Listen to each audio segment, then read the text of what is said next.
Salve, gente. Beleza? Começando mais um vídeo aqui do canal Psicologia da Descolonização e América Latina, para a gente falar um pouco de uma questão que eu acho importante, que é uma continuação de um vídeo que a gente postou há uns 2, 3 dias atrás, o Titânico e o Minúsculo, a dialética dos extremos na América Latina. Conversando com o pessoal de dentro do canal, né, com o pessoal que forma junto comigo um pouco as ideias que a gente vai desenvolvendo aqui, ficamos pensando que talvez fosse bom a gente falar de maneira um pouco mais detida dessa questão da personalidade, né? Da personalidade, da figura pessoal, que está tanto de um lado como no outro, né? E aí, é claro, acho que vocês entendem o que eu estou dizendo, estou falando dessa dicotomia, dessa oposição entre Lula e Bolsonaro, né? Em algum momento do vídeo passado, eu vou chamar atenção para essa questão da afetividade dos povos latino-americanos e como que o ressurgimento, né, essa reentrada do Lula na cena política do Brasil, tem um caráter de uma afetividade que se desperta de maneira muito presente, né? Se até então a gente estava vivendo esse verdadeiro massacre do ponto de vista de uma afetividade medíocre, medrosa, covarde, com uma memória fragmentada, mentirosa, né? Se inicia uma correlação de forças, né? Ganha um novo fôlego, uma correlação de forças, onde um outro conjunto de afetos, um outro conjunto de afetividades se fazem presentes.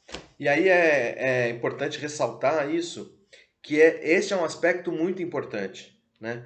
Quer dizer que a figura personalizada, que tem toda uma trajetória, que tem todo um conjunto de fatos históricos que ele protagonizou e que ele teve junto, e que agora parece que a única pessoa, a única figura capaz de tocar, liderar, puxar um esforço de revirar, de superar essa questão, essa encruzilhada histórica que a gente está, que é o Lula, ressaltar que não se trata de uma questão de uma liderança, assim, de um como se fosse um salvador, ou o pai, ou né, o grande padrinho, caudilho, alguma coisa que o valha.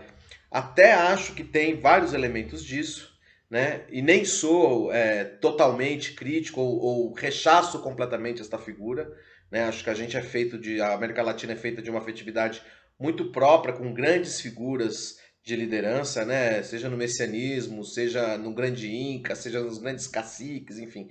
Você tem toda uma tradição do pensamento não ocidental, inclusive, que vai trabalhar diversas vezes com essas grandes figuras, né? Então nem sou assim radicalmente jogando pedra completamente nesta figura do Salvador ou de alguma coisa assim, mas eu acho que ela deve ser olhada com muito cuidado e deve ser olhado outros aspectos.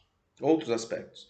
E é nesses outros aspectos que eu queria chamar um pouco de atenção aqui. Quer dizer que quando a gente fala dele ser uma expressão de uma afetividade transbordante, de uma solidariedade insubordinável, de uma raiva digna, de um ódio criativo, de uma amorosidade política, de um sentimento de sermos companheiríssimos, como dizia Dom Pedro Casaldáliga, numa carta para a psicologia. Quando a gente está falando dessa série de afetos que vão se coordenar, vão se constelar, né, de uma saúde mental, de uma saúde ético-política, de um compromisso ético-político, né? Todo esse conjunto de afetos políticos que vão se ordenando de maneira coletiva e não só pessoal, também expressa no pessoal, mas coletiva e de larga história, que aconteceram ao longo dos tempos, sendo alimento dessas formas de organização. A linha do Tucum como uma verdadeira aliança afetiva, socioafetiva, intersubjetiva dos povos de América Latina, notadamente os povos negros e indígenas do Brasil. Todos esse conjunto é aquilo que vai formar uma constelação de uma afetividade transbordante, de uma afetividade titânica, de uma grande solidariedade dos afetos, de uma grande solidariedade popular, que a figura do Lula é a expressão disso. Não é que o Lula é a figura que traz isso como um presente vindo dos céus de um salvador, mas ele é quem sintetiza isso nesse momento. Quer dizer, este esforço coletivo, isto que está adormecido, mas que é o acúmulo dos povos e que tem uma dimensão subjetiva, uma dimensão afetiva evidente em todos esses elementos que eu falei, né? E que agora também e uma outra coisa que ele sempre ressalta é uma certa autoestima do brasileiro, acreditar em si mesmo, ser feliz, ter esperança. Esse conjunto de afetos, né? Afetos potentes, que vão de alguma maneira se coordenando e vão formando isso que a gente pode chamar de um afeto transbordante. Um afeto transbordante que transborda e vê horizontes utópicos, vê horizontes possíveis de futuro para o Brasil e para a América Latina. Quer dizer, isso está muito interligado com o que está acontecendo, né? Na América Latina a gente pode falar de uma outra geopolítica, isso é tema para um outro momento, porque é uma coisa muito importante também, mas que a gente vai percebendo que o conjunto desses afetos vão produzindo uma afetividade transbordante, forte, potente, que pode se colocar como solução, apresentar soluções concretas e reais, né? É uma dimensão afetiva dessa praxis real, e que o Lula é a grande expressão disso, né?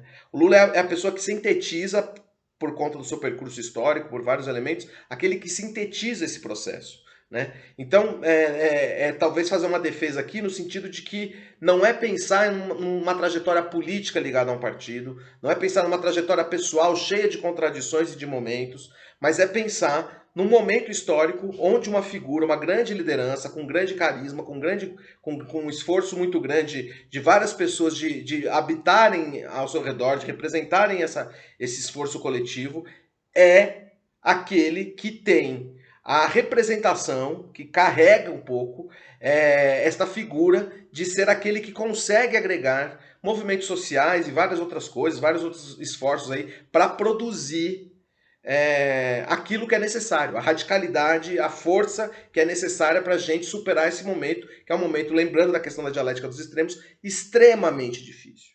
Todo um cenário extremamente difícil, mas que há muitas coisas que podem ser feitas para reverter isso. E esse esforço todo é concentrado de maneira muito forte neste momento, por uma série de questões aí também da nossa realidade latino-americana, concentrada muito na figura dessa liderança. Então, um pouco nesse sentido que eu queria só dizer, fazer um pouco essa conversa, porque eu acho que isso tem tudo a ver com psicologia latino-americana, né? Se por um lado o excrementíssimo também não é simplesmente ele, é uma série, é todo um projeto de morte, de ódio, de subalternização, de esmagamento, de transformar a gente num quintal. Ele também não é a figura, ele também representa um projeto. Ele também representa uma série de afetos tristes, ruins, que estão presentes e que fazem parte deste projeto dele de morte. E está em contraponto com este outro projeto. São projetos que estão colocados, mais do que duas figuras pessoais e individuais, né? Então, um pouco nesse sentido que eu queria reforçar o papel da psicologia em mandar este recado para a comunidade de maneira geral. A gente entender e explicar este lado afetivo. O que aconteceu com a gente nesses 3 dias, desde que aconteceu a fala do Lula e desde que aconteceu a decisão do STF. O que vai acontecer, o que vai operando dentro de cada um, porque foram muitas e muitos relatos que você vai vendo, que eu fui recolhendo assim, desta questão da esperança renasceu, de eu realmente me sentir feliz, uma colega falou me sentir abraçada, parece que tem alguém cuidando, que são figuras, eu me sinto cuidado de novo, a coisa tá ficando mais segura novamente. Este sentimento, esse conjunto de afetos e de sentimentos, que eu acho que nós na psicologia temos que falar sobre isso, discutir isso, pensar isso junto, e pensar isso sobre, no caso específico da psicologia da descolonização, dentro de uma perspectiva do pensamento descolonial, né? Como que isso tem a ver com um conjunto de afetos e de composição de formas de sentimentos e de emoções, enfim, como a gente queira chamar, de cognição, de percepção, do fenômeno psicológico que tem a ver com a memória dos colonizados, né? Com um projeto de soberania que tem a ver com um projeto para além da colonialidade, que se coloca na radicalidade de ser contra o que também está radicalizado, que é o projeto colonial nesse momento, né?